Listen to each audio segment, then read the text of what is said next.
Gloire, gloire, gloire à l'agneau. Mon âme chante gloire, gloire, gloire à l'agneau, car il est glorieux et digne de régner. L'agneau est souverain, oui il est, oui j'élève ma voix pour t'adorer, car tu es glorieux. Bien-aimés dans le Seigneur, bonjour, bonne année 2026. Je rends grâce à l'Éternel Dieu Tout-Puissant pour ce privilège qu'il me donne encore aujourd'hui de venir partager avec vous une exhortation à la repentance. Bien-aimé dans le Seigneur, repens-toi de ta fausse chrétienté. Notre Seigneur Jésus-Christ n'est pas mort à la croix en vain et ressuscité en vain. Non, l'œuvre de la croix n'a pas été faite en vain. L'œuvre de la croix n'a pas été faite en vain. Il y a une raison à tout cela. Que nous puissions hériter le royaume des cieux. Que nous puissions marcher dans la sainteté et dans la justice, dans une vie qui glorifie l'Éternel. Bien-aimés, qui sommes-nous pour jouer avec l'œuvre de la croix? Qui sommes-nous pour jouer avec le sang de l'agneau de Dieu? Bien-aimés, dans le livre de Jean chapitre 14, dans le livre de Jean chapitre 14, il est écrit ceci. Je vais lire les premiers versets. Il s'agit de notre Seigneur Jésus-Christ. Que votre cœur ne se trouble point, croyez en Dieu et croyez en moi. Il y a plusieurs demeures dans la maison de mon Père. Si cela n'était pas, je vous l'aurais dit, je vais vous préparer une place. Et lorsque je m'en serai allé et que je vous aurai préparé une place, je reviendrai et je vous prendrai avec moi, afin que là où je suis, vous y soyez aussi. Bien-aimés, le Seigneur Jésus-Christ nous fait la promesse qu'il revient nous prendre avec lui. Il s'agit de l'enlèvement. Bien-aimé chrétien, chrétienne, comment te prépares-tu face à l'enlèvement? Penses-tu qu'il s'agit juste des fables? Non. Notre Seigneur Jésus-Christ n'est pas un homme pour mentir, ni le fils d'un homme pour se repentir. Il est le Dieu Tout-Puissant et il tient ses promesses. Le temps passe. Le temps passe. Que fais-tu de ce temps? Comment utilises ce temps pour te préparer? Je viens t'exhorter, bien-aimé, frère chrétien, sœur chrétienne, toi qui m'écoutes. Repens-toi de ta fausse chrétienté. Dans le livre de 2 Pierre, chapitre 3, verset 9, la parole de Dieu nous dit ceci. Le Seigneur ne tarde pas dans l'accomplissement de la promesse, comme quelques-uns le croient. Mais il use de patience envers vous, ne voulant qu'aucun périsse, mais voulant que tous arrivent à la repentance. Bien-aimés, cette patience, ce temps pendant lequel nous attendons notre Seigneur Jésus-Christ, nous devons nous préparer le retour de notre Seigneur Jésus-Christ dans la repentance. Tu diras, de quoi vais-je me répandre? J'ai donné ma vie au Seigneur Jésus-Christ, tout va bien pour moi. Je vais à l'église, je fais le service, je suis chrétien, je suis né de nouveau. Bien-aimé, beaucoup de chrétiens ratent l'entrée dans le royaume des cieux par manque de sanctification extérieure et intérieure. Et c'est terrible. Bien-aimé, Voilà pourquoi je dis humblement, repens-toi de ta fausse chrétienté. La repentance n'est pas quelque chose que nous devons prendre à la légère. Dieu dit dans sa parole, il use de patience envers tous, ne voulant qu'aucun ne périsse. Ça, c'est par bonté que Dieu nous donne ce temps sur la terre pour que nous puissions nous préparer. Et cette préparation, la repentance est au centre de la préparation. La repentance est la sanctification. Bien-aimés, l'entrée dans le royaume des cieux n'est pas de la blague. Bien-aimé dans le Seigneur, comment peux-tu dire que tu es chrétien et dans ton apparence, dans ta façon de parler, de te vêtir, dans ton attitude, rien ne change? Bien-aimé, comment peux-tu dire seulement que Dieu regarde au cœur, il ne regarde pas à l'apparence? Bien-aimé, être né de nouveau passe par une transformation de cœur.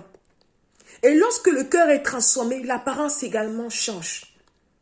Nous ne pouvons pas dire que nous sommes chrétiens et nous vivons comme les gens du monde. Nous ne pouvons pas dire que nous sommes chrétiens et nous nous habillons, nous aimons le style de ce monde, nous aimons le langage de ce monde, les musiques de ce monde, ce qui est en horreur à l'Éternel. Non. Parce que Dieu nous recommande dans sa parole, n'aimez point le monde, ni les choses qui sont dans le monde. Car celui qui aime le monde, l'amour du Père n'est point à lui. Comment pouvons-nous nous dire que nous sommes chrétiens et dans notre façon de faire, nous ressemblons plus à ceux du monde qu'à notre Seigneur Jésus-Christ? C'est terrible. Bien-aimé dans le Seigneur, Dieu regarde notre vie dans les détails, dans le détail près. Bien-aimés dans le Seigneur, lorsque nous naissons de nouveau, il y a une transformation de cœur qui se fasse aussi, qui nous pousse à rejeter toutes ces choses, toute cette attirance que nous avons pour le monde. Ce n'est pas possible d'être chrétien et de vivre comme les gens du monde. Il y a un souci avec la nouvelle naissance. Bien-aimé dans le Seigneur, pose-toi la question, est-ce que je suis véritablement né de nouveau? Dans le livre d'Exode, chapitre 20, dans le livre d'Exode, chapitre 20, il est écrit. C'est les commandements que Dieu nous a laissés dans sa parole. L'Ancien Testament fait partie de la Bible. Parce qu'il y a certains chrétiens qui disent que non, nous on lit seulement le Nouveau Testament. Enfin, pour ceux qui lisent la Bible est constituée de l'Ancien Testament et du Nouveau Testament. Dont la parole de Dieu, depuis la Genèse jusqu'à l'Apocalypse, elle est valable encore aujourd'hui. Malgré le modernisme qui se passe aujourd'hui, cette parole, elle est toujours d'actualité. Dans le livre d'Exode, chapitre 20, je vais lire essentiellement le verset 2 au verset 3. « Je suis l'Éternel, ton Dieu, qui t'ai fait sortir du pays d'Égypte, de la maison de servitude. Tu n'auras pas d'autre Dieu devant ma face. » Bien-aimés dans le Seigneur, c'est la parole de Dieu. Nous avons été rachetés du monde. Grâce à l'œuvre de la croix, par le sang de Jésus-Christ, ce monde-là, c'est l'Égypte. Mais beaucoup sommes-nous qui sont sortis de l'Égypte en gardant cette mentalité d'Égypte en nous, en gardant cet amour de l'Égypte dans le cœur. Bien-aimé dans le Seigneur, tu n'auras pas d'autre Dieu devant ma face. Le premier commandement que l'Éternel Dieu met, c'est l'idolâtrie. Dieu est contre l'idolâtrie. Dieu est contre l'idolâtrie. Beaucoup se diront que peut-être l'idolâtrie, c'est se prosterner devant d'autres dieux, ils vont dire c'est les autres religions, ils n'adorent pas le vrai Dieu. Non. L'idolâtrie, c'est tout ce que tu mets en premier dans ta vie, tout ce qui occupe la première place dans ta vie. Tout c'est l'idolâtrie. Et Dieu va encore plus loin sur l'idolâtrie. Il s'adresse principalement à ceux qui portent les bijoux. Regardez bien dans sa parole, dans le livre de Genèse, chapitre 35. Dieu s'adresse à Jacob et lui demande de monter à Béthel. Et avant de monter à Béthel, Jacob demande à sa famille et à tous ceux qui sont avec lui doter les dieux étrangers qui sont au milieu d'eux. Bien-aimé, toi qui m'écoutes et qui persiste toujours à discuter, écoute ce que la parole de Dieu dit. Dans le verset 4, ils donnèrent à Jacob tous les dieux étrangers qui étaient entre leurs mains et les anneaux qui étaient à leurs oreilles. Bien-aimés, le port des bijoux, des anneaux d'oreilles, des bracelets, des chaînes, ce n'est pas dans la loi de notre Seigneur Jésus-Christ. C'est une pratique païenne. C'est une pratique païenne associée à l'idolâtrie. Et c'est comme ça que les gens se revêtent dans le monde. Voilà pourquoi il y a tellement de publicités, des bijoux. Vous regardez partout à la télé, on fait une publicité la bague simplement. Ça coûte 450 €. Vous pensez que c'est des blagues? Tout ce revêtement-là, en plus, tout ces parures, ce n'était pas dans la coutume des enfants dans la coutume des enfants d'Israël. Voilà pourquoi Jacob demande à sa famille de se dépouiller. Et on va même dans les détails. C'est des dieux étrangers devant Dieu. Tout ce qui est dieux étrangers, c'est l'idolâtrie. C'est une pratique païenne, c'est associé à l'idolâtrie. Et Dieu a en horreur les bijoux. Femme chrétienne, toi qui m'écoutes, dépouille-toi. Enlève ces anneaux aux oreilles. Enlève ces bijoux, ces bracelets, ces chaînes. Cela ne te coûte rien. Cela ne te coûte rien. Pour toi, tu peux dire non, ce n'est que non. Il n'y a pas que non. Dieu lui-même dans sa parole recommande de se débarrasser de tout ça. Parce que Dieu a en horreur tout cela. Ces bijoux-là, ces bijoux ont été une source d'idolâtrie pour toute une nation en Israël. Je vous invite avec moi à aller dans le livre de Juges. Juges nous parle dans le verset 8 de l'erreur que Gédéon a fait. Gédéon était un grand serviteur de l'Éternel. Dieu l'a utilisé puissamment pour délivrer les enfants d'Israël des Madianites. Mais après la réussite, qu'est-ce qu'il fait?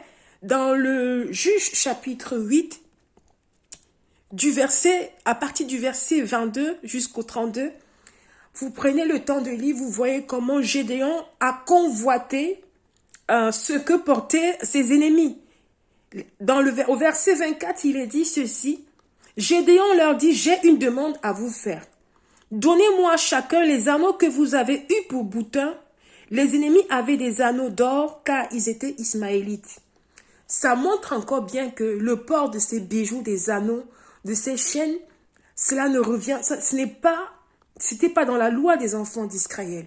Et aujourd'hui, par appartenance, parce que nous avons été rachetés par le sang de l'agneau de Dieu, nous appartenons également à Dieu, étant enfants de Dieu. Nous devons suivre les lois et les ordonnances de notre Dieu. Nous ne devons pas dire non, c'est l'Ancien Testament, Dieu ne regarde pas à ça. Dieu regarde à ça, bien-aimé, toi qui m'écoutes. Dieu regarde à ça et Dieu a en horreur quand une femme revêt ça, quand un homme revêt ça. Et c'est même encore terrible. Vous avez des jeunes hommes, des hommes qui arrivent faire le service à l'église devant Dieu avec les boucles à l'oreille. Ça ne vous pose pas de problème. Ça ne vous pose pas à poser une question. Est-ce que ça c'est normal? Non, ce n'est pas normal. En bien fois, à plus forte raison que cela ne glorifie pas Dieu. Aujourd'hui, ce n'est plus les femmes simplement. Même les hommes portent les boucles d'oreilles. Même dans le monde, les gens font pareil. Bien aimé, il doit y avoir une différence entre l'habillement d'un chrétien et l'habillement des gens du monde. Entre le style de vie du chrétien et le style de vie des gens du monde. On ne peut pas être semblable, on ne peut pas être similaire, c'est pas possible. Les ténèbres, il y a toujours une séparation entre les ténèbres et la lumière. Voilà pourquoi je vous exhorte humblement, répands-toi de ta fausse chrétienté. L'œuvre de la croix n'a pas été faite en vain. Le port de ces choses-là, au verset 26, le poids des anneaux d'or que demandait Gédéon. Pourquoi Gédéon a demandé cela? Et au verset 27, on dit ceci, il fit un effort et le plaça dans sa ville, à Ophra, et où il devint l'objet des prostitutions de tout Israël. À cause de Gédéon, à cause de cette demande, il a pris ses bijoux, il a pris ses anneaux d'or, il a fait un effort et c'est devenu un objet de prostitution pour lui, pour sa maison et pour tout Israël. Bien-aimé, Dieu est dans sa parole. Dieu ne change pas. Le Dieu de l'Ancien Testament, c'est le même Dieu qui est dans le Nouveau Testament. Ne dis pas que non, c'est l'Ancien Testament. Ce n'est plus d'actualité aujourd'hui. Au contraire, Dieu ne change pas. Sa parole ne change pas. J'exhorte tous ceux qui portent les bijoux à enlever les anneaux aux oreilles.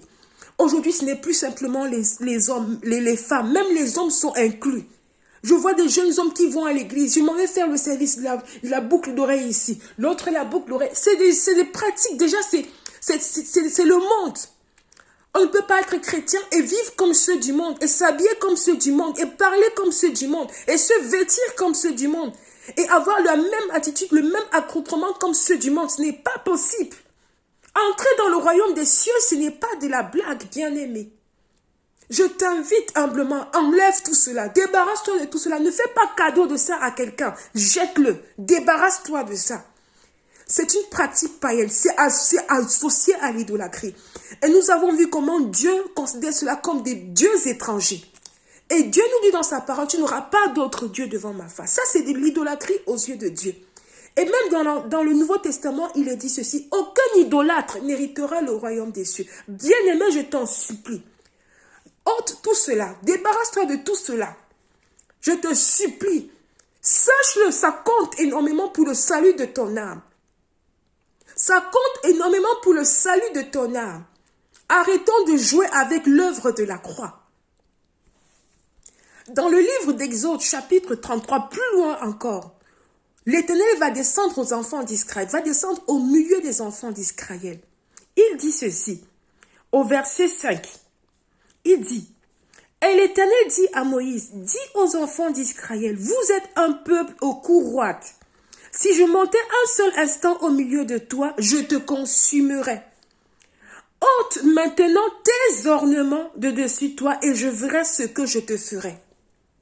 Là maintenant, c'est Dieu qui s'agresse pour demander aux enfants d'Israël, comme il s'agresse à l'église aujourd'hui, aux femmes, aux hommes de s'enlever ces ornements. Parce que si l'Éternel Dieu descend en un seul instant, il va consumer. Dieu sait que ça, le fait de porter ça, c'est des dieux étrangers. Voilà pourquoi la définition de l'idolâtrie, elle va plus loin. Pas dans la façon avec laquelle nous considérons l'idolâtrie. Dieu le considère à une autre dimension. Et en tant que chrétien, quand on se dit qu'on se prépare au retour du Seigneur Jésus-Christ, on doit mettre vraiment tout le temps, en fait, tout ce qu'on a, Dieu nous donne comme demande de faire, nous devons le faire sans hésiter, sans discuter et obéir. Cela ne nous coûte rien. Enlever comme ça ne coûte rien. Se débarrasser, cela ne coûte rien. Si une personne refuse de le faire, c'est que l'amour du monde est encore au-dedans de son cœur. C'est une pratique idolâtre. Il doit y avoir une différence entre l'habillement d'un chrétien, l'accoutrement d'un chrétien, et même et des gens du monde. Ce n'est pas possible qu'on soit similaire. Ce n'est pas possible qu'on voit les hommes dehors avec les boucles dans le monde et la même chose dans l'église et aucun serviteur de Dieu ne réprimande pas. Ce n'est pas possible. Aussi petite soit la boucle, enlève-la et jette-la. Dieu, il est dans sa parole. Bien-aimé, repens-toi de l'idolâtrie. C'est de l'idolâtrie aux yeux de Dieu. Enlève, dépouille-toi et repens-toi.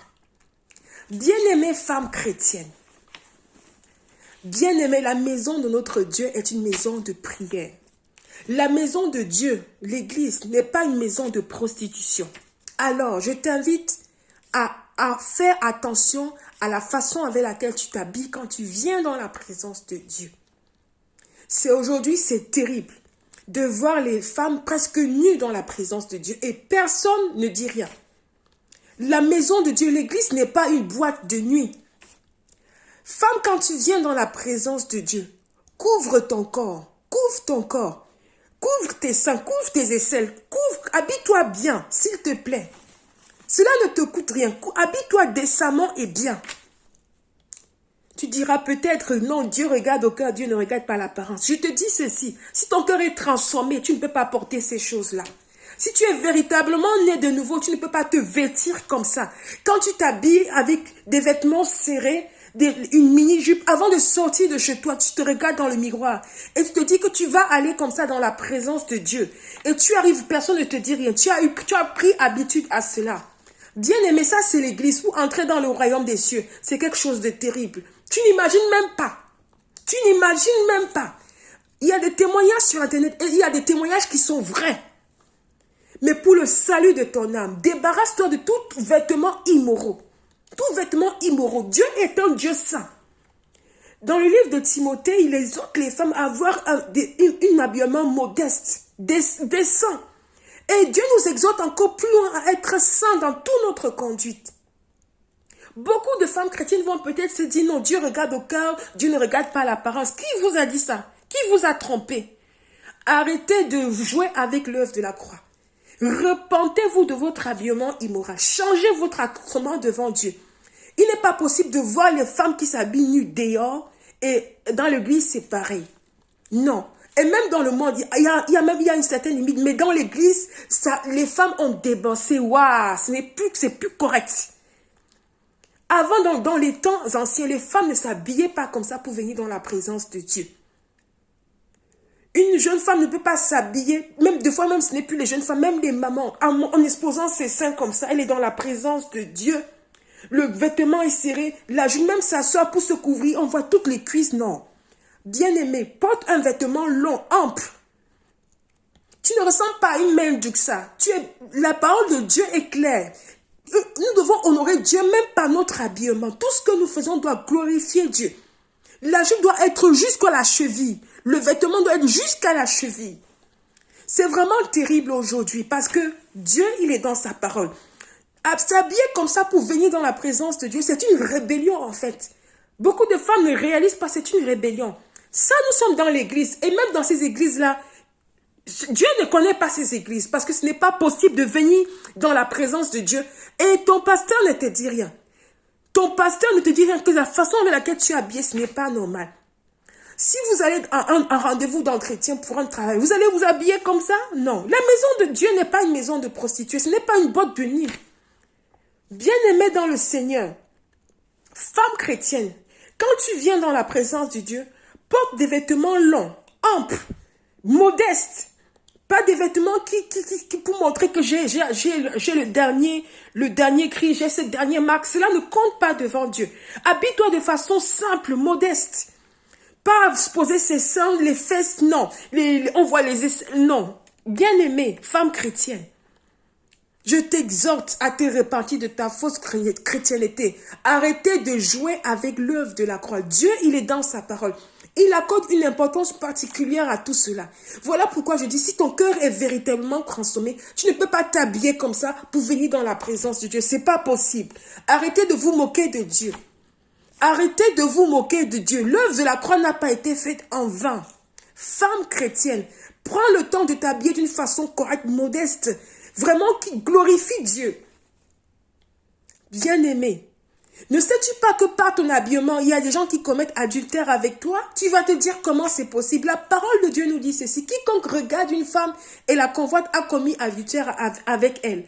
Et toi et l'homme, vous êtes coupables. Combien d'hommes déjà sur le chemin, depuis que tu quittes de chez toi pour aller à l'église, et dans l'église et dans l'église, ont commis adultère avec toi? Bien-aimée femme chrétienne, c'est quelque chose de terrible aux yeux de Dieu. C'est parce que le monde est dans ton cœur que tu aimes tous ces habillements-là. Ce n'est pas possible que l'habillement d'une femme chrétienne soit similaire aux gens du monde. Ce n'est pas possible. Bien-aimé, quand on regarde même par exemple les musulmanes femmes, elles ont un habillement vraiment qui couvre leur corps. Ça, c'est le seul point. Alors qu'elles n'adorent même pas le vrai Dieu. Alors qu'elles ne connaissent pas le vrai Dieu. Ça, c'est le seul point positif des musulmans. Mais aujourd'hui, il y a des musulmans qui quittent la foi chrétienne musulmane. Elles arrivent, elles quittent la religion musulmane. Elles arrivent dans la foi chrétienne. Elles s'habillent mal. C'est vraiment dommage. Bien-aimé, toi qui m'écoutes, fais attention avec la façon avec laquelle tu te revêts quand tu viens dans la présence de Dieu. Et même dans ton quotidien. Parce que nous, en tant que chrétiens, nous prêchons même par notre façon de nous vêtir. Nous devons glorifier Dieu au quotidien par notre habillement. Bien-aimé, dans le livre de Deutéronome 22, chapitre 5, il est écrit ceci. Une femme ne portera point un habillement d'homme et un homme ne mettra point de vêtements de femme, car quiconque fait ces choses est en abomination à l'Éternel ton Dieu. Bien-aimé, toi qui es femme chrétienne et qui t'entête à porter toujours du pantalon, seulement ce verset te condamne. Deutéronome 22, verset 5. Avant, les femmes chrétiennes ne portaient pas de pantalon, mais aujourd'hui, c'est devenu une habitude. Il y a des femmes qui portent des vêtements serrés, ça remonte les fesses. Tu te dis, mais c'est pas possible. Beaucoup vont justifier en disant que non, on porte des vêtements, des pantalons amples, larges, ça ne montre pas les formes. Non, la parole de Dieu, c'est la parole de Dieu. Il n'y a rien à rajouter, rien à modifier, rien à recrancher. Un vêtement, donc le pantalon est un vêtement qui a été fait pour les hommes. Voilà pourquoi il y a cette lisière devant où les hommes, quand ils veulent se soulager, puissent le faire assez simplement. Mais nous, les femmes, c'est des jupes. Jupes ou robes. Mais aujourd'hui, il y a beaucoup de femmes qui viennent dans la présence de Dieu en pantalon. Vous allez dire, nous sommes en période d'hiver. Oui, nous sommes en période d'hiver. L'hiver ne date pas d'aujourd'hui. L'hiver date depuis la création des temps. Et les femmes, dans l'ancien temps, dans les époques, dans les années 70, on va dire peut-être plus loin, qui remontent même, portaient de longues robes, avec de bons jupons, même pendant l'hiver. Et même les premiers chrétiens, les femmes ne portaient pas de pantalon. Bien-aimés, peu importe le justificatif, le motif par lequel tu veux te justifier, sache-le pour le salut de ton âme, une femme en pantalon est en abomination devant l'Éternel. Et Dieu dit dans sa parole, tout ce qui est en abomination n'entrera pas dans sa présence. Bien-aimée femme chrétienne, arrête de porter du pantalon. Ne le donne pas à quelqu'un, déchire-le. Même nous sommes dans la période d'hiver, il y a des robes, il y a des jupes adaptées, il y a des jupons, il y a des chaussettes. Cela ne te coûte rien, femme chrétienne. Voilà pourquoi Dieu nous demande d'entrer par le chemin étroit. Le chemin étroit, c'est un chemin resserré. C'est un chemin de renoncement à soi-même. C'est un chemin où on ne marche pas selon les œuvres de la chair. On ne marche pas selon le monde. On marche selon la parole de Dieu. Voilà pourquoi faire la volonté de Dieu, c'est quelque chose, il faut vraiment se renoncer à soi-même. Il faut mourir à soi-même. Bien-aimée femme chrétienne, Dieu a en horreur le pantalon. Vous avez des hommes qui s'amusent à porter des jupes. Ils vont dire que c'est la coutume. Non. Il n'y a pas de coutume qui tient devant Dieu. Ce qui tient devant Dieu, c'est sa parole. Ce n'est pas la coutume des hommes, ce n'est pas la tradition. Beaucoup vont dire non, c'est une doctrine. Il n'y a rien à voir à ce que ça soit une doctrine. Ça, c'est la parole de Dieu. Dieu nous demande de marcher dans une vie de sanctification. Dieu nous demande de mener une vie de sanctification. Il s'agit de la sanctification extérieure. Parce qu'il y a une autre phase, la sanctification intérieure, celle qui vient encore du cœur. Et il y a certaines communautés qui mettent plus l'accent sur la sanctification intérieure, délaissant la sanctification extérieure. Et voilà comment beaucoup ratent l'entrée dans le royaume des cieux. Non, sanctification intérieure et sanctification extérieure, tous deux, Dieu attend de nous. Ce n'est pas que je choisis l'un, je laisse l'autre, non. Et nous pouvons y parvenir avec l'aide du Saint-Esprit. Bien-aimée femme chrétienne, arrête de porter du pantalon. Dans ton quotidien, porte les jupes, porte les robes. Il y a des vêtements qui se vendent des prix simples, des habillements simples, modestes. Même pendant l'hiver, il y a des femmes qui sont en jupe, longue jupe avec du jupon. Quand vous regardez même dans les pays occidentaux, des gens quand ils vont à l'école, c'est toujours des jupes avec des chaussettes. Bien-aimé, quel sera ton motif devant Dieu? Repends-toi de ta fausse chrétienté. L'œuvre de la croix n'a pas été faite en vain.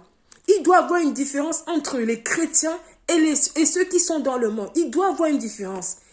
Être en Jésus-Christ, c'est renoncer à sa chair avec ses passions et ses désirs. C'est écrit dans la parole. Vous avez encore des femmes chrétiennes qui aiment bien la beauté artificielle, le maquillage, le rouge en lèvres, les faux cils, tracer les sous-cils, les faux ongles. Bien-aimés, qui sommes-nous pour contester avec notre Créateur? Dieu regarde dans l'église, il ne reconnaît plus la femme. Les femmes africaines, c'est la catastrophe. Dieu regarde, il ne reconnaît plus les femmes dans l'église. Les femmes veulent ressembler à quelqu'un d'autre. Les femmes africaines surtout. Des cheveux qui ne les appartiennent pas, elles mettent sur la tête. Les ongles sont faux. Les cils sont faux. Les sourcils également. Bien-aimées femmes chrétiennes. La parole de Dieu nous dit dans Isaïe 50, malheur à qui conteste avec son Créateur. Les lissages, les tissages, les faux cheveux, les mèches, les rastas, Dieu a en horreur tout ça. Bien-aimée femme chrétienne, la beauté artificielle représente un obstacle pour ton entrée dans le royaume des cieux. Ne dis pas que Dieu regarde au cœur, il ne regarde pas l'apparence. Ça, c'est faux. Dieu regarde au cœur et il regarde à notre apparence. Par notre apparence, le Seigneur Jésus-Christ doit être glorifié. Si ton cœur est transformé, tu ne peux pas aimer les choses de ce monde. Ce n'est pas possible d'avoir les faux ongles. Vous avez des gens qui ont des faux ongles, qui s'appellent prophétesses, faux ongles, et qui mettent la main comme ça, vraiment bien aimés. Que dit la parole de Dieu? Tout ce que tu te revêts, tout ce qui est artificiel, tu mets tous les cheveux sont faux, les cils sont faux, ici le rouge enlève, le maquillage, les noirs par ici, les faux ongles. Ça, c'est transformer la vérité, la véritable nature, la véritable identité que Dieu t'a donnée en mensonge. Et cela apparaît aux yeux de Dieu comme du mensonge. Et nous savons qu'aucun menteur n'héritera le royaume des cieux. Bien-aimé, cesse de te moquer de l'œuvre de la croix. L'œuvre de la croix a été faite au prix du sang de Jésus-Christ, le sang de l'agneau de Dieu. Sans l'œuvre de la croix, nous ne sommes rien. Mais nous ne devons pas abuser de l'œuvre de la croix. Nous ne pouvons pas vivre notre chrétienté comme bon nous semble.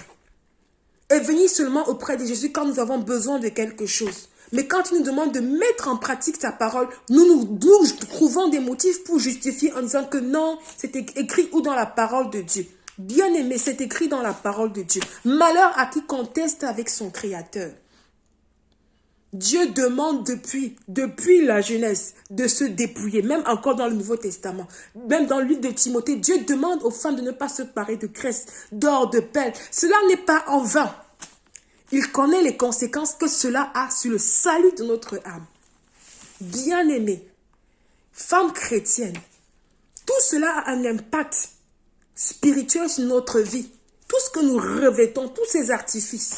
Et en plus, bien-aimé, qu'en est-il du salut de ton âme? Si tu quittes la terre dans cette condition, penses-tu que tu vas entrer dans la présence de Dieu? Non. Dieu, après la mort, il n'y a plus de miséricorde. C'est pendant que nous sommes en vie sur la terre que Dieu nous demande de nous préparer dans la sanctification, dans la sainteté. Si ton pasteur ne te dit pas cela, pose-toi des questions.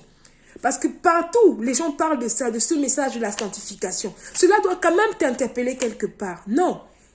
Tu ne peux pas être ignorant ou vivre comme bon te semble. Non, l'ignorance n'est pas une excuse pour rater le royaume des cieux. Dans le livre de Matthieu, chapitre 7, Dieu dit ceci. Retirez-vous de moi. Ne sois pas celle-là, ne sois pas parmi ceux-là auxquels Jésus-Christ va dire, retire-toi de moi, je ne te connais pas. C'est terrible, c'est une sentence terrible. Et tu ne peux pas faire appel au jugement de Dieu. Non, parce que c'est fini. Dieu use de patience envers nous. Dans 2 Pierre chapitre 3 verset 9. Il ne tarde pas dans l'accomplissement de sa promesse. Il use de patience envers tous, voulant qu'aucun ne périsse, mais que tous parviennent à la repentance. Bien-aimé, repens-toi de ta fausse chrétienté.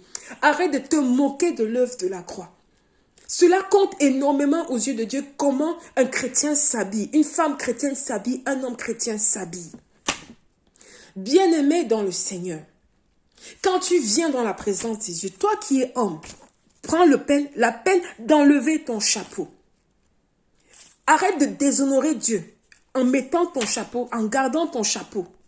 1 Corinthiens 11, verset 4, il est écrit « Tout homme qui prie ou qui prophétise la tête couverte déshonore son chef. » Et si nous remontons plus loin, que dit la parole de Dieu? « Je veux cependant que vous sachiez que Christ est le chef de tout homme, que l'homme est le chef de la femme et que Dieu est le chef de Christ. » C'est pour dire que lorsqu'un homme vient dans la présence de Dieu et qu'il garde son chapeau sur la tête, il déshonore tout simplement Dieu.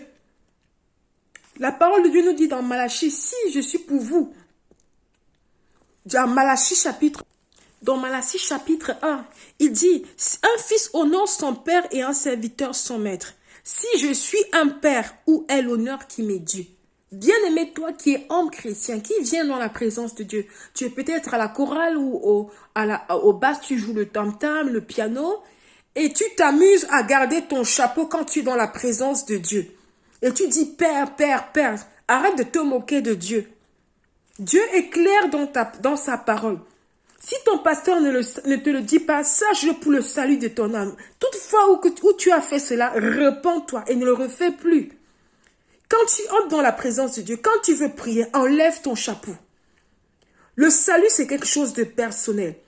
Enlève ton chapeau. Et si tu as des frères ou des amis qui le font, qui font cela dans la présence de Dieu, même s'ils sont étrangers, même si c'est la première fois qu'ils viennent dans la présence de Dieu, demande-leur d'enlever leur chapeau. Parce qu'ils se tiennent en présence du roi des rois, du Dieu souverain, du Dieu tout-puissant. Femme, toute femme au contraire qui prie ou qui prophétise la tête non voilée, déshonore son chef, c'est comme si elle était rasée. Et plus loin, il dit, au verset 13, « Jugez-en vous-même, est-il convenable qu'une femme prie Dieu sans être voilée ?» Bien-aimés, beaucoup de femmes dans l'église, beaucoup ont trouvé des justificatifs, des motifs, en disant que le voile, c'est leurs cheveux. Et déjà, elles n'ont pas leurs vrais cheveux, elles ont des faux cheveux. Et deux, elles vont dire que le voile, c'était par rapport à la coutume des enfants d'Israël. Non, bien aimé, vraiment. Le voile, c'est un tissu avec lequel une femme attache ses cheveux, tout simplement. Beaucoup vont porter le chapeau, qu'elle couvre les cheveux, mais Dieu recommande à la femme. Avant, quand tu veux prier, quand tu es dans un service à l'église, prends un tissu, attache tes cheveux. Je parle de cheveux naturels. Et parce que je sais que j'exhorte toutes les femmes d'enlever tout ce qui est faux. Tout ce qui est faux sur toi, enlève les faux cheveux. Parce que les démons habitent par milliers dans les mèches. Vous avez même des reportages CNN sur Internet, des reportages télévisés. Des gens même qui sont en Inde, dans les autres pays, qui vous disent comment sont faits ces cheveux-là. Et comment ils confient ça à des dieux.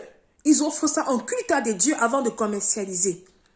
Et quelque chose qui est terrible qui se passe aujourd'hui, c'est une femme qui aujourd'hui prend maintenant les fibres du bananier plantain pour faire des mèches, pour justifier que non, ça vient du bananier plantain. Non, faisons attention. Cela ne glorifie pas Dieu. L'ennemi est rusé. Satan a fait la promesse qu'il va faire tout dans son possible pour amener le maximum, pour que personne n'hérite le royaume des cieux, pour désorienter l'homme de Dieu, pour empêcher à l'homme de servir Dieu, pour empêcher à l'homme d'obéir Dieu. Et voilà pourquoi il remplit la pensée de l'homme de toute forme de raisonnement, de toute forme de justificatif, ne seulement pour ne pas obéir à la parole de Dieu. Et ce que Dieu nous demande, ce n'est pas quelque chose de compliqué. Vraiment, femme chrétienne, quand tu viens dans la présence de Dieu, prends la peine, même dans tes moments personnels de prière, attache le foulard. Attache le foulard. Attache le foulard, même pour les petits-enfants. Apprends-les, parce que si tu as des enfants, des filles, des petites filles, tu ne les éduques pas comme ça, elles vont grandir, croire que non, c'est normal. Non, enseigne la crainte de Dieu. Aujourd'hui, il n'y a plus la crainte de Dieu dans les églises. Les gens se rendent à l'église tous les dimanches, ils font le service devant Dieu, ils payent le dîme, ils font les offrandes, ils sont occupés dans le ministère. Bien-aimés, faire cela sans la crainte de Dieu, c'est servir Dieu sous la colère de Dieu. Beaucoup s'assoient, font des choses comme ceci, vivent leur chrétienté, pensant qu'ils vont entrer dans le royaume des cieux. Mais à la fin, ça sera terrible. Bien-aimé, je t'exhorte, repens-toi de ta fausse chrétienté. Demande le secours de Dieu. Le Saint-Esprit est là pour nous aider dans la repentance, dans la vie de sanctification. Bien-aimé, je veux continuer en m'adressant aux hommes qui gardent les longs cheveux et pour pouvoir blesser le cœur de Dieu, Satan vient même avec des cresses dans la présence de Dieu. Vous avez même des artistes gospel qui font pareil. Des artistes gospel avec des faux cheveux, des faux ongles, tout est faux maquillage, un habillement immoral dans la présence de Dieu. Vous avez des hommes avec des cresses, des locks, non. De quel Dieu vous êtes en train de louer? Vous ne louez pas ce Dieu, le Dieu saint dont nous servons, non. C'est un autre Dieu que vous louez. Bien-aimé, repens-toi de ta chrétienté, de ta fausse chrétienté. Arrête de jouer avec l'œuvre de la croix, non. Le Seigneur Jésus-Christ pleure sur la condition de l'Église. Vous ne pouvez pas imaginer. L'enlèvement peut avoir lieu à n'importe quel moment. Et les signes des temps de la fin sont là. Vous avez des guerres qui se soulèvent, des nations qui se soulèvent contre eux. Ce n'est pas en vain que Dieu nous parle. Ce n'est pas en vain dans sa parole. Je t'exhorte humblement, repens-toi de ta fausse chrétienté. Cesse de te moquer de l'œuvre de la croix, parce que c'est ce que tu es en train de faire. Tu te dis que tout est grâce et tu te permets de vivre ta vie chrétienne sans être sous l'autorité de la parole de Dieu. Tu es en train d'être rebelle à l'ordre de Dieu, rebelle à sa parole. Bien-aimé, toi qui es chrétien, toi qui es chrétienne, si l'assemblée dans laquelle tu te rends tous les dimanches ou peut-être en semaine, on ne te parle pas de la sanctification, réfléchis, parce qu'il s'agit du salut de ton âme. Personne ne se tiendra devant toi à la place, devant Dieu. Vous dois écouter des témoignages, des âmes en enfer. Mon pasteur ne m'a pas dit cela, mon pasteur ne m'a pas prêché cela, mais c'est trop tard. Beaucoup de gens se répandent en enfer, mais c'est trop tard, parce qu'il y a des repentances qui n'ont plus d'effet, c'est trop tard. Vous avez des gens qui vous témoignent, partout. Dieu touche toutes les nations. Il y a les Africains, même dans les Occidentaux, les Asiatiques. Dieu touche pour interpeller les chrétiens. Voilà ce qui fait rater l'entrée dans le royaume des cieux. Beaucoup de chrétiens. C'est parce que c'est des fausses chrétientés. Les gens vont à l'église, vivent leur vie comme ils veulent, ne veulent pas obéir à la parole de Dieu. Ils ne prennent même pas le temps de lire la Bible. Bien-aimés, arrêtons cela. Cela ne glorifie pas Dieu. Jésus-Christ pleure sur la condition de l'église. Ça, c'est la sanctification extérieure. Bien-aimé, toi qui m'écoutes, fais attention au salut de ton âme. Le jour du Seigneur viendra comme un voleur. Bien-aimé, nous sommes dans les temps de Sodome et Gomorrhe. Dans les temps, tout est là, les signes sont là. Que fais-tu du temps? Comment te prépares-tu à la rencontre du Seigneur Jésus-Christ? Repens-toi de ta fausse chrétienté. Et il faut naître de nouveau. Parce que quand on est né de nouveau, il y a une transformation qui se passe dans le cœur, qui nous pousse à rejeter les choses, l'amour de ce monde. Non. Nous ne pouvons pas être chrétiens et avoir le même accoutrement que les gens du monde. Nous ne pouvons pas être chrétiens et avoir le même langage, le même style de vie, les mêmes habitudes que les gens du monde. Et même ce qui est même encore le plus choquant, c'est qu'il y a certains gens qui ne servent pas le vrai Dieu comme les musulmans, comme les témoins de Jéhovah, mais qui s'habillent vraiment. Quand tu vois leur habillement, tu dis non, il y a vraiment la crainte de Dieu. Mais ils ne connaissent pas le vrai Dieu. C'est encore terrible. Nous avons le véritable de Jéhovah Yahweh. Parce que quand on parle de Jéhovah, les gens pensent que non, c'est les témoins de Jéhovah. Non, c'est écrit dans la parole de Dieu, Jéhovah Yahweh. Seulement la conception de leur foi est tout autre. Parce qu'ils ne croient même pas à l'enfer. Non, il y a un enfer qui existe. Le royaume des cieux existe. Jéhovah Yahweh, le Dieu d'Abraham, le Dieu d'Isaac, le Dieu de Jacob, le Seigneur Jésus-Christ de Nazareth. C'est ce Dieu-là dont je vous parle. C'est dommage parce que quand vous regardez ces gens qui sont dans des fausses religions, qui ne connaissent pas le véritable Dieu, la façon avec laquelle ils s'habillent, vous ne voyez pas qu'il y a une différence? Mais ils ne connaissent même pas encore la sanctification, malheureusement. Et il y a d'autres qui s'habillent comme ça parce que pour eux, c'est une coutume, c'est une tradition. Mais là, c'est la loi de notre Dieu. Nous devons nous vêtir d'une façon qui glorifie Dieu. Bien-aimés dans le Seigneur, je vous exhorte à la repentance, repentez, se séparer de tout ça. Ne faites pas cadeau de ça à quelqu'un. Bien-aimé, toi qui es homme, ces longs cheveux que tu aimes garder, même les petits-enfants, les parents qui habituent ça à leurs petits-enfants, bien-aimé, si votre enfant quitte la terre dans cet état-là, il ne pourra pas entrer dans la présence de Dieu. Beaucoup de gens disent que Dieu est amour, Dieu est amour, Dieu est amour et Dieu juge le péché. Même laisser un enfant, Dieu juge le péché. Pour votre information, il y a des enfants en enfer. Dieu juge le péché. Vous allez dire non, c'est un enfant. Là-bas, Dieu ne regarde pas tout ça.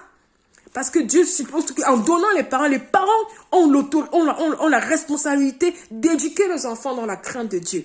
Alors si les parents n'ont pas la crainte de Dieu, comment l'enfant va avoir la crainte de Dieu? Mais le tort à qui? Le tort ne revient pas à Dieu. Dieu a mis tout dans sa parole.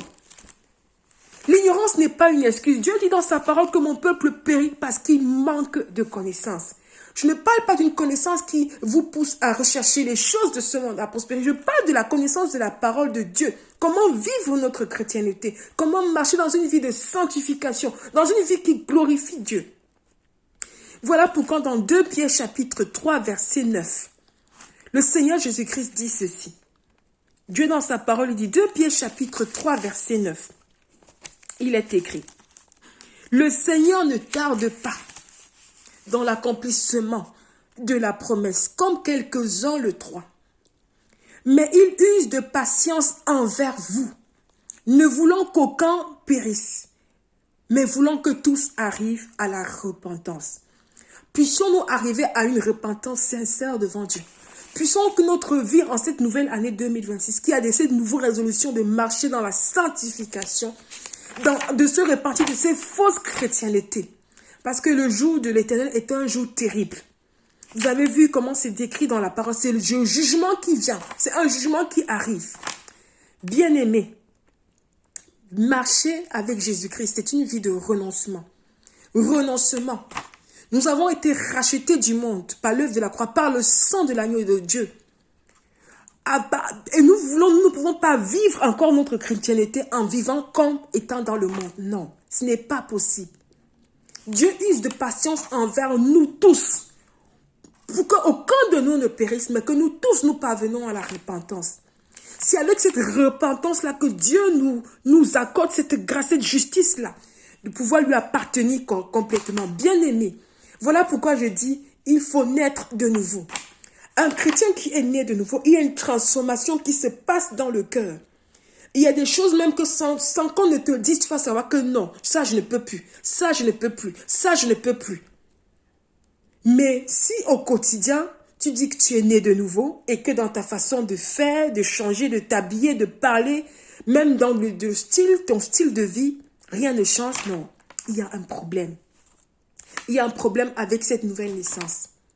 Bien-aimé, nos yeux, c'est la lampe de notre corps. Et aujourd'hui, il y a les réseaux sociaux, Internet est accessible partout. Et beaucoup de chrétiens prennent leur plaisir dans des programmes mondains. Les programmes mondains où les gens vivent les gens pratiquent l'impudicité en direct. Les programmes mondains où on parle, c'est les films de Netflix, tout ça là. Bien aimé. La marche avec Dieu demande la consécration même de ce que nos yeux voient. Nous ne pouvons pas mettre n'importe quoi devant nos yeux et prendre plaisir à cela en pensant que cela va être agréable à Dieu. Non. Parce que nos yeux, c'est la lampe de notre corps. Tenons nos lampes prêtes, car le Seigneur Jésus-Christ est à la porte. Faisons attention à ce que nous mettons devant nos yeux, parce que cela souille notre corps. Cela affaiblit notre lumière, notre lampe. Cela peut conduire également certains chrétiens dans les ténèbres. Ils ne se rendent pas compte. Bien-aimés, il y a beaucoup de messages subliminaux par tout ce qui se passe dans les programmes mondains. Bien-aimé, fais attention à ce que toi tu regardes, à ce que toi également tu écoutes. Parce que la foi vient de ce qu'on entend et ce qu'on entend vient de la parole de Dieu. Bien-aimé, la préparation pour le retour du Seigneur Jésus-Christ se fait dans la repentance et en marchant dans la sanctification, en marchant dans la volonté de Dieu. Bien-aimé, que l'Éternel Dieu t'accorde la grâce de vivre selon sa volonté pendant le temps qui te reste à vivre dans cette chair. Qui sait, demain ne nous appartient pas. Prépare-toi sans tarder. Prépare-toi à la rencontre du Seigneur Jésus-Christ. À chaque seconde, sois prêt. Je te supplie, à chaque seconde, sois prêt. Ne joue pas. Cette partie de la vidéo, c'était juste pour parler de la sanctification extérieure. Il y a une autre étape également, c'est la sanctification intérieure. Nous avons que le cœur également, parce que beaucoup disent que Dieu regarde au cœur. Même le cœur également, il y a beaucoup de choses qui ont besoin d'être nettoyées. Bien-aimé, toi qui m'écoutes, prends le temps de te dépouiller. Dépouille-toi. Humilie-toi devant Dieu. Repens-toi de cette façon de faire. Et Dieu va t'aider. Dieu va t'aider. Ne justifie pas le péché. Dieu va t'aider. Dieu, il est tout puissant. Il est celui-là qui a transformé ma vie. Il est celui-là qui est capable de te transformer. Bien-aimé, soumets-toi à la parole de Dieu. Marche dans l'obéissance. Marche, c'est ce chemin difficile. Voilà pourquoi beaucoup de chrétiens sont sur le chemin de l'âge. Ils ne se rendent même pas compte. Ils pensent qu'ils sont nés de nouveau. Voilà pourquoi Dieu vient dans Matthieu 7. Dieu dit, retirez-vous de moi, je ne vous connais pas. Là, quand on lit cette parole, on pense qu'il s'adresse seulement à ceux qui font des miracles et tout. Non, il s'adresse à tous les chrétiens. Ce n'est pas seulement ceux qui ont fait le service, à tout le monde. Bien-aimés, Dieu nous aime, mais Dieu juge le péché. Si nous ne marchons pas comme il se doit, il va juger. C'est la même façon pour des gens qui ont des enfants. Ils aiment leurs enfants, mais quand l'enfant fait ce qui ne va pas, il corrige l'enfant. Si on ne corrige pas l'enfant, il ne va pas apprendre. Il ne va pas comprendre que ce qu'il fait n'est pas bien. Mais Dieu aujourd'hui, il nous envoie des avertissements. Il n'a même pas encore passé dans la phase de correction. Il nous envoie des avertissements. Ça, c'est des avertissements pour que nous nous repentons. Parce que lorsque Dieu va corriger, ça va être terrible. Quand la correction de Dieu dont je parle, c'est du jugement. Quand ça va venir, c'est fini. C'est un chemin de non-retour. Bien-aimé, choisis le chemin étroit. Quitte la voie lâche. Choisis le chemin étroit. Si tu es dans une assemblée où on ne parle pas de la sanctification, bien-aimé, cherche une assemblée là où on parle de la sanctification. Il s'agit du salut de ton âme. Il y a beaucoup d'âmes qui crient en enfer pour une seconde chance, mais c'est fini. Même les enfants, c'est fini. Dieu ne s'amuse pas. Ne prenez pas la parole de Dieu à la légère. Ne prenez pas votre chrétienté à la légère. C'est quelque chose qui est réel. C'est quelque chose qui est réel. Si les gens qui sont en enfer avaient une opportunité de revenir pour prêcher, je vous assure que la façon avec laquelle ils vont faire, mais c'est fini, c'est trop tard. Eux, ils demandent une seconde chance pour revenir, mais c'est fini. Si seulement ils avaient cette opportunité, mais c'est plus possible. Dans Luc chapitre 16, verset 19, on voit ce riche Lazare, le riche et le pauvre Lazare, qui demande à Abraham d'envoyer quelqu'un pour parler à ses frères qui sont encore vivants sur la terre. Mais qu'est-ce que Abraham lui dit? Ils ont les prophètes. Bien-aimés, nous avons le serviteur de l'Éternel, le prophète docteur David Owo, qui parcourt les nations. Il ne fait que ça depuis qu'il a commencé son ministère. Il ne prend pas d'argent. Il parle de la parole de Dieu. Il parle de la repentance. Il ne fait que parler de ça depuis des années. Les gens ne veulent pas toujours changer. Il y a certains gens qui ont commencé à changer, gloire à Dieu. Même ici en France, il était là dernièrement.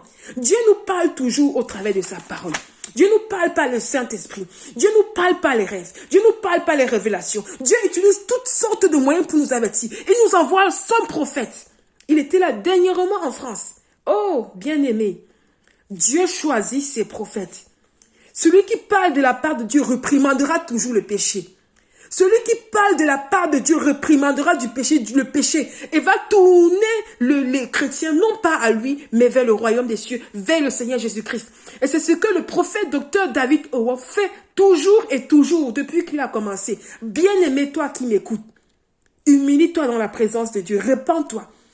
Remets-toi en question. La nouvelle année a commencé. C'est le premier dimanche de l'année. Tu t'es rendu sûrement, certainement à l'église. Quel était le message? Ont-ils réprimandé le péché? Ou ont-ils parlé seulement de l'argent ou de toute autre chose? Ont-ils pointé l'accent sur ton péché, sur ta façon de te vêtir? Bien-aimé, examine-toi. Nous sommes en 2026. Nous sommes dans les temps de la fin. Bien-aimé, toi qui m'écoutes, chrétien, chrétienne, répands-toi de ta fausse chrétienté. Beaucoup de gens sont surpris quand ils quittent cette terre. Ils arrivent, ils pensent entrer dans la présence de Dieu. Non seulement en écoutant les témoignages, je pleure. Parce qu'il y a toute une famille comme ça qui s'en va avec les enfants. Avec des faux cheveux sur la tête. Quand ils arrivent là-bas, ça commence à bouger. Comme si c'était un être vivant sur leur tête. Ils ne se rendent pas compte, mais c'est trop tard. Mais les enfants veulent tirer. Ça ne quitte pas. Bien-aimés, le monde physique dans lequel nous vivons, il y a un monde spirituel qui existe. Le monde physique est éphémère. Tout ça va passer un jour. Ça va partir, ça c'est sûr. Mais le monde spirituel est éternel. Vous imaginez quitter dans la présence de Dieu n'étant pas sanctifié? Beaucoup disent, j'ai donné ma vie à Jésus-Christ, mais ils ne marchent pas dans la volonté de Dieu. De quel Jésus-Christ vous parlez? Beaucoup de gens ne craignent plus Dieu. Beaucoup de gens n'ont plus la révérence de Dieu. Ils vont dans les églises, ils louent. Mais vous voyez leur accoutrement, la façon à laquelle ils sont vêtus. Ils pensent que non, cela ne compte pas devant Dieu. Cela compte énormément devant Dieu, bien-aimé. Bien-aimé, cela compte aux yeux de Dieu. Si ton cœur est transformé, la façon de faire également va être transformée. Voilà pourquoi je dis qu'il y a un problème avec la nouvelle naissance. Il faut naître de nouveau. Il faut naître de nouveau. La vie chrétienne, c'est un combat. Nous ne pouvons pas être chrétiens et aimer le monde. Nous ne pouvons pas être chrétiens et faire comme les gens du monde. Il y a un problème. Et c'est encore pire lorsque les pasteurs ont peur de réprimander le péché dans les assemblées parce qu'ils ont peur que les fidèles s'en aillent. Non, dites-leur la vérité. Au moins, vous avez fait l'œuvre de Dieu. Quand on fait l'œuvre de Dieu, on ne cherche pas l'approbation des hommes. Ce qui compte notre approbation, c'est le ciel qui nous approuve. Ce n'est pas les hommes qui nous approuvent. Un jour, ils vont comprendre que c'était pour leur bien. Dites la vérité, réprimandez le péché. Ben, pour m'en dire, toi qui es serviteur de Dieu, qui écoute, qui est Dieu, réprimande le péché. Dieu ne blague pas avec le péché, Dieu juge le péché. On va dire non, on est dans le légalisme, il ne faut pas juger, il ne faut pas blesser, il ne faut pas offenser. Non, offenser, vous voyez ce qui se passe de l'autre côté, ce qui se passe de l'autre côté, c'est terrible, vous n'allez même pas perdre le temps avec X la personne, vous allez seulement dire la vérité à la personne. Bien-aimé, répands-toi de ta fausse chrétienté. Il s'agit de la sanctification extérieure. Il y a une autre fois, c'est la sanctification intérieure, parce que certaines églises ont choisi de mettre l'accent pour ce qu'ils font même déjà, parce que toutes les églises ne le font pas seulement sur l'intérieur, laissant le côté extérieur. Non, les deux comptent. L'état de notre cœur compte également lorsque nous venons devant Dieu. Notre apparence compte lorsque nous venons devant Dieu. Notre façon de nous vêtir compte devant Dieu. Notre façon même de parler compte devant Dieu. La façon avec laquelle nous sommes en relation avec les autres compte devant Dieu. Notre quotidien, tout ça, c'est recrassé par les anges. Parce que notre vie est notée à la minute près. Pour que lorsque le jugement va paraître, toi-même, c'est ta vie qui va te condamner. C'est tes œuvres qui vont te condamner. C'est tes actions qui vont te condamner. Ce n'est rien d'autre. Et voilà pourquoi le jugement de Dieu va à la vitesse. C'est rapide. Dieu ne perd pas son temps. Bien-aimé, crains Dieu. Observe ses commandements. Mets en pratique sa parole. Soumets-toi aux recommandations de Dieu. Dépouille-toi. Renonce aux œuvres de la chair. N'aime pas le monde. Renonce à l'amour de ce monde. Renonce parce que beaucoup de chrétiens aiment le monde qui revêt encore tout ça. Beaucoup de chrétiens ont l'amour du monde dans le cœur. Ils disent qu'ils aiment. Vous ne pouvez pas aimer le monde et dire aimer Dieu. Non. L'amour du monde est inimitié de l'amour de Dieu. Bien-aimé. C'est la nouvelle année, c'est le premier dimanche de la nouvelle année. Je t'exhorte à te repentir. Je ne parlerai que de la repentance et rien d'autre. Si dans l'assemblée dans laquelle tu te rends, ton pasteur ne te parle pas ça, ou même quand tu vois, ils ne font pas allusion un seul instant à la sanctification, vraiment, demande le secours de Dieu, cherche une église où il y a la sanctification et va vraiment toujours dans cette assemblée pour te préparer. Parce que l'entrée dans le royaume des cieux, ce n'est pas de la blague. Ce n'est pas de la blague. Bien-aimé dans le Seigneur, je t'invite vraiment à réfléchir plusieurs fois. N'hésite pas pour obéir la parole, n'hésite pas. Débarrasse-toi de ces têtes à contremandants. Débarrasse-toi de tout cela, ça ne glorifie pas Dieu. Bien-aimé, fais le choix aujourd'hui à te débarrasser de tout cela. Décide-toi, prends cette résolution en ton cœur, parce que l'entrée dans le royaume des cieux, ce n'est pas de la blague. Ce n'est pas de la blague. Tout ce que je vous ai dit au travers de cette parole de Dieu, c'est pour vous aider à vous préparer. Celui qui veut contester, il se tiendra pour lui-même devant Dieu. Je n'ai pas le temps pour répondre aux discussions, aux contestations. J'ai pris la parole de Dieu comme j'ai été conduit pour vous expliquer vraiment ce que Dieu a mis dans mon cœur. Vraiment, c'est pour vous exhorter à changer de style de vie, à vous repentir, à marcher dans la crainte de Dieu. Parce que Dieu regarde à notre apparence, il regarde à notre cœur, il regarde à nos pensées, il regarde à nos actions, il regarde aux choix et aux décisions que nous faisons, il regarde même à nos intentions, même quand nous sommes couchés, quand nous pensons même. Dieu sait toutes choses. Et cela est noté. Et dans tous ces aspects de notre vie sont examinés. S'il y a du péché dedans, cela se tiendra en condamnation contre ta vie. Bien-aimé, ne joue pas avec ton éternité. Voilà pourquoi je vais encore terminer en répétant ce passage. 2 Pierre chapitre 3 verset 9. Le Seigneur ne tarde pas dans l'accomplissement de la promesse, comme quelques-uns le croient. Mais il use de patience envers vous, ne voulant qu'aucun périsse, mais voulant que tous arrivent à la repentance. Repends-toi, bien-aimé. Repends-toi. La repentance n'est pas de la blague. La repentance, c'est on parle de la bouche, on confesse, on renonce et on se débarrasse. On change de direction. On retourne vers la croix. On retourne vers le Seigneur Jésus-Christ. On retourne, on marche dans sa volonté. On abandonne quand Dieu dit laisse-toi, tu laisses. Tu ne discutes pas, tu obéis. Parce que Dieu, il sait ce qui se passe de l'autre côté. Et il nous avertit. Il a fait grâce à des hommes, à des femmes qui ont été dans l'au-delà et qui sont revenus avec ce message. Il y a des témoignages sur Internet. Papa Yacoub, Baram, Linda, Porika, et même encore la parole de Dieu également. La parole de Dieu nous parle de la réalité, de ce que nous devons faire pour hériter le royaume des cieux. Dans la parole parole de Dieu. J'ai pris des versets pour vous encourager, bien aimé. Je t'encourage, toi qui es chrétien, toi qui es chrétienne. Écoute, prends le temps. Prends le temps. Tu ne vis pas ta foi pour ton pasteur. Ton pasteur n'est pas mort à la croix pour toi. Tes parents ne sont pas morts à la croix pour toi. Personne, ce n'est que Jésus-Christ. Alors soumets-toi au Seigneur Jésus-Christ. Soumets-toi, obéis au Seigneur Jésus-Christ. Marche dans la sanctification. Marche dans la sanctification. Répands-toi et marche dans la sanctification avant qu'il ne soit trop tard. Merci.